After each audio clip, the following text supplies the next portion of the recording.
അത് ശരി, താങ്ക്സ് മാത്രമേ ഉള്ളൂ. ശരി, താൻ പറ എന്താ വേണ്ടേ? ഒരുമാതിരി പുരുഷ ആവശ്യങ്ങളൊന്നും പറയരുത്. എനിക്ക് തനിക്ക് എനിക്ക് ഊട്ടി കാണണം. ഊട്ടിയോ? അതാണോ? താൻ പോയി കാണടോ. ഒറ്റയ്ക്ക് കാണാൻ പേടിയാ. എന്നാ ഫസീലിനെയും കൂട്ടിക്കോ.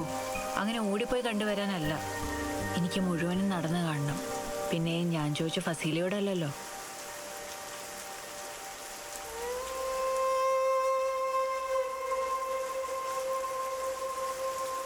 ശരി, ഞാൻ കൊണ്ടുപോവാം. നാളത്തെ ദിവസം കൂടി കഴിയട്ടെ. എന്നാ ഞാൻ പോട്ടെ.